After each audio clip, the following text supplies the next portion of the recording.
Hey everybody, today we're going to actually talk about render layers, and we're going to look at the basics of render layers.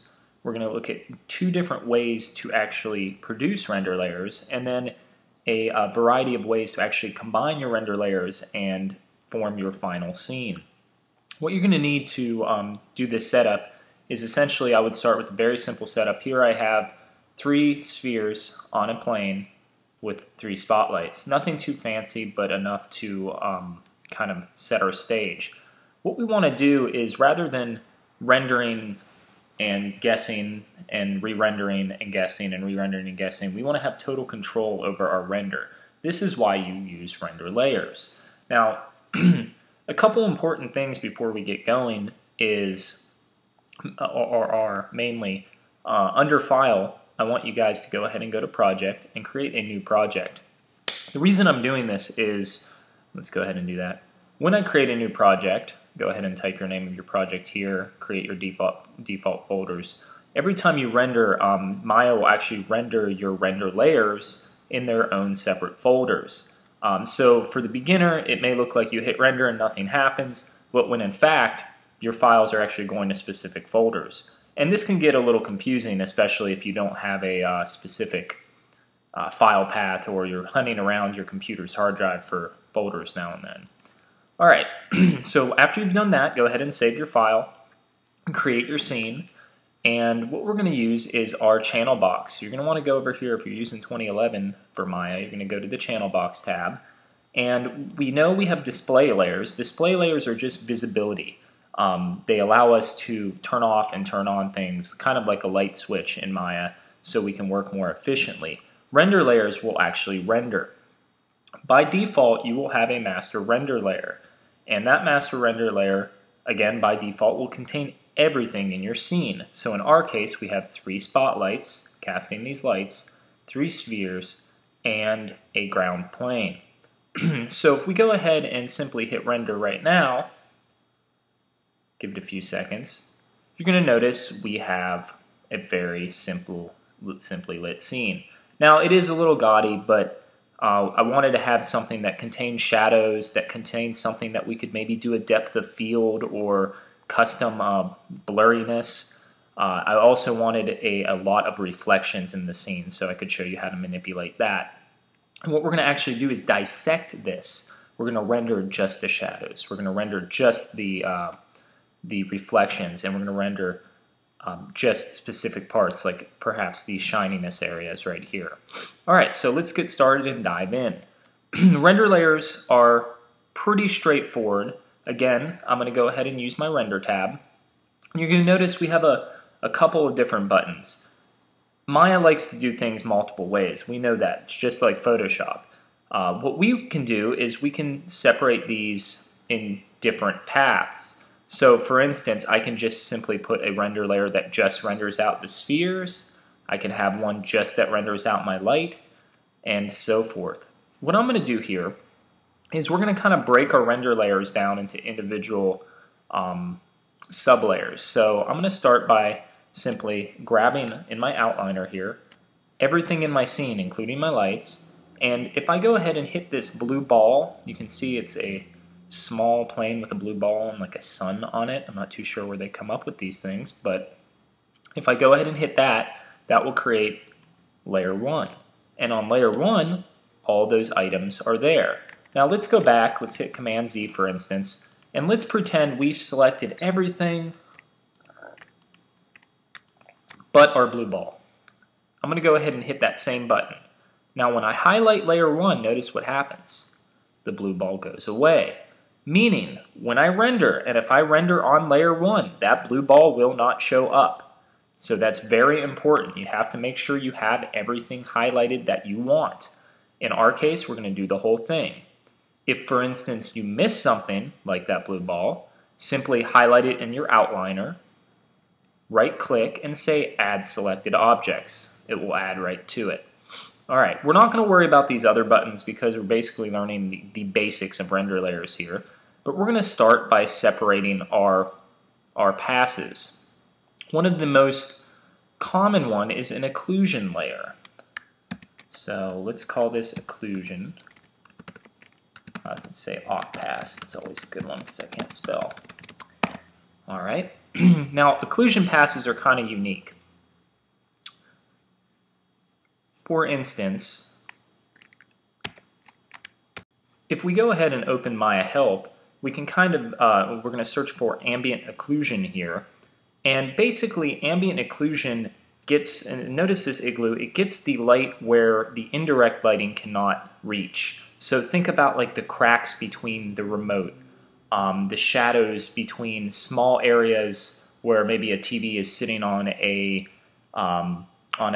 coffee table, things to that nature. It gets very, very small indirect lighting, which we can see right here, where Maya normally doesn't do that. Again, Maya Help is one of your best options for information. They tend to have almost everything and anything you can need for doing things in Maya. So we're going to do an occlusion pass. Occlusion passes are really easy. We've already set up a layer for that. And let's go ahead and set up another layer before we go on with that for our shadows. So I'm going to double click on that and call this one shadow layer or shadow pass. Okay. And let's do one more reflection. All right.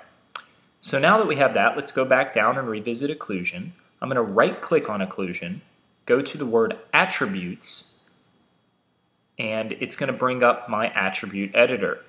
Now, this is one of the easiest ways to do passes in Maya. It's user-friendly, it's very cut and paste.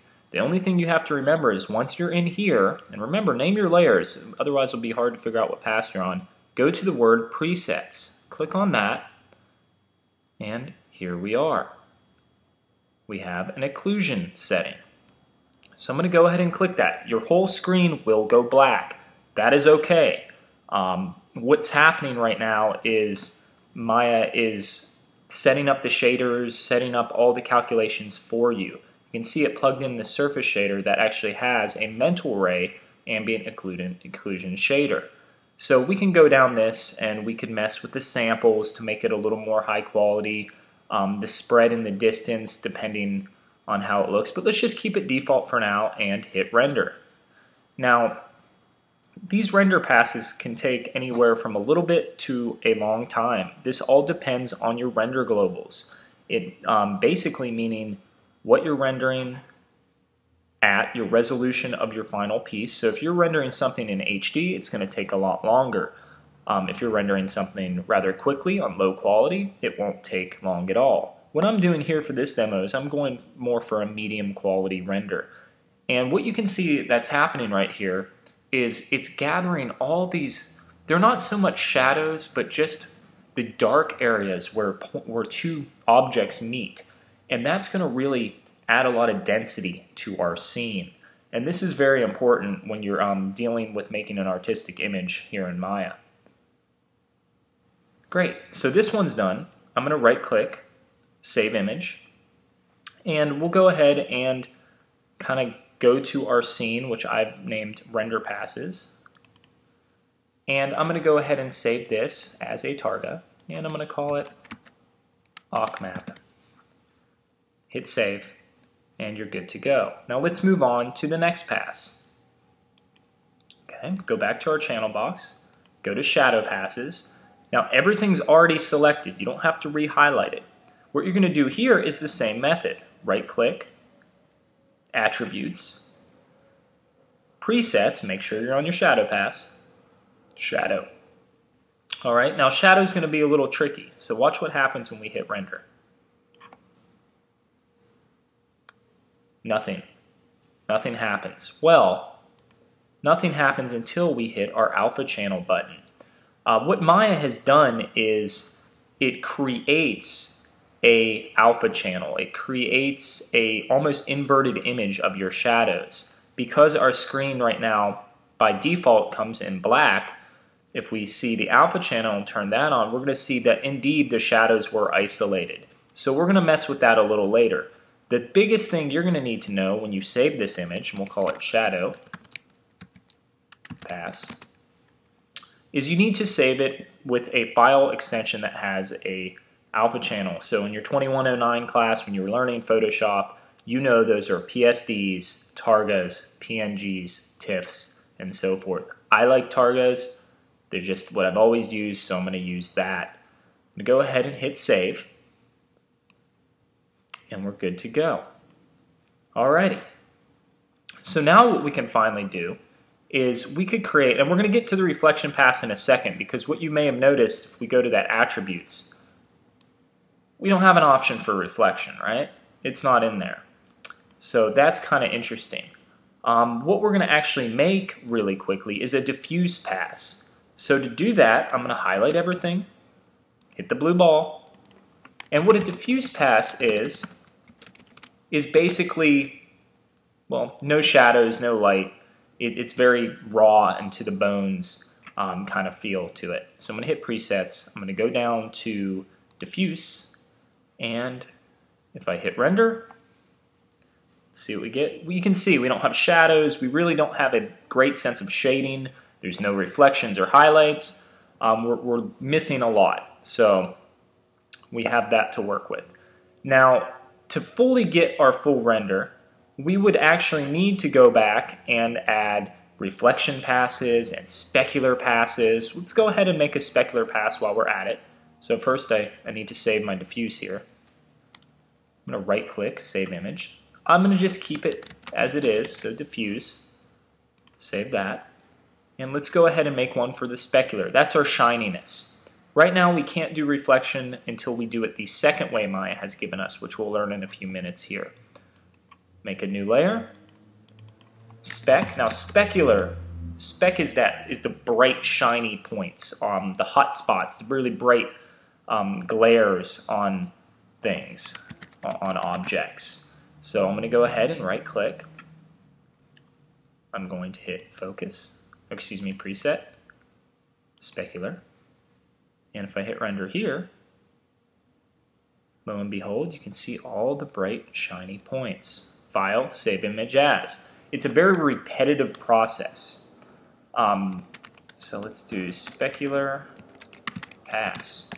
Alright, and we're going to go ahead and do one last one before we kind of take these into Photoshop and compile them. And that one's going to be the luminance pass. I love the luminance pass. It's your depth of field. It gives you that sense of distance. It really ups the visual power of your scene. And we're going to call that lum pass or lum pass. All right. And this is, you may notice, it's already under presets, under luminance depth. When we do that and hit render, you're going to notice it's a little different. It's all white. So we have some changes we're going to have to make eventually on that. But this will kind of give us our sense of distance. Alrighty. So let's go ahead and hop over to Photoshop and combine this. Now we're not going to have any reflections, but it's very easy to combine. So opening up Photoshop here, we're going to get all our passes in order.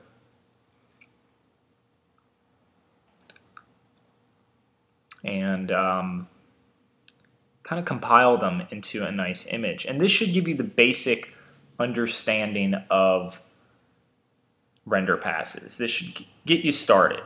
Okay, let's go ahead and open this, and we can see we have our diffuse, we have our awk, our shadow, and our specular. We'll come back to that luminance one. So I want to play around with that a little more. I wasn't too happy with the results. We go ahead and open these all.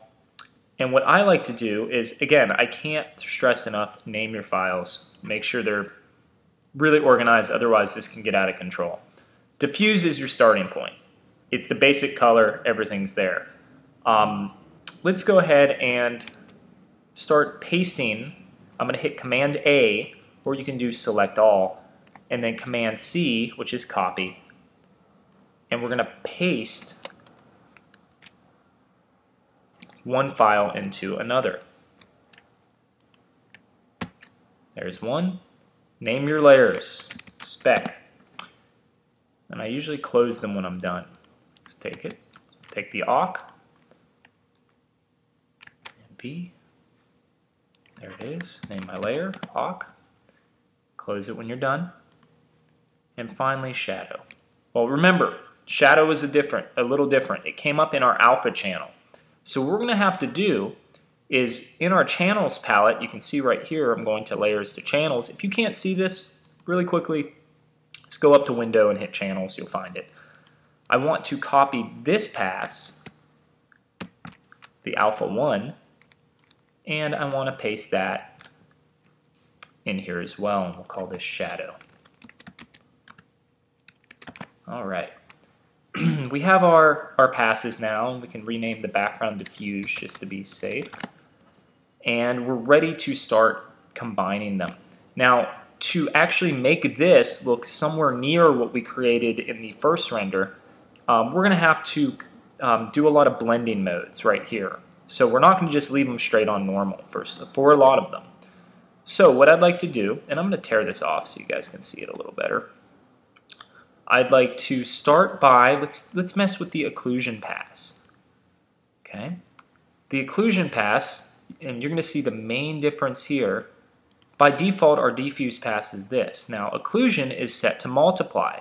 We want to get rid of the white area, so that's what multiply will do. And notice the difference, before, after, before, after. It cements them to the ground. I mentioned it gave it depth. That's exactly what it does. Specular pass is a little different. If we hit multiply on that, we don't see very much. We want to hit screen. We want to take the black away and keep the brightness. So before, after. So think of spec, screen, occlusion, multiply. So now we're starting to build our scenes. We have the highlights, the brightness, and so forth. And then the second way I show you, you're going to have a very, very clean-cut way to do reflections, to blur your reflections, and all sorts of fun stuff. So let me show you the shadow finally. Shadow's a little different. We want to invert this image. Obviously, we don't want white shadows. We could sit here all day and hit multiply and overlay, and it's just going to look nasty. So let's go ahead and do image, adjustments, invert, or command I.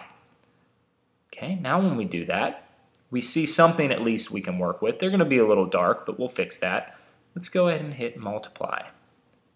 Now we have our shadows. Now, here's the benefit of render layers. Let's say I rendered my scene and my shadows looked horrible. And I tried to tweak them, and I tweaked them and tweaked them, but then the shadow color started changing the color of the spheres, and everything kind of went down the hole. What I'm going to do right now is actually lighten these shadows using opacity. Watch this. Soften them a little bit.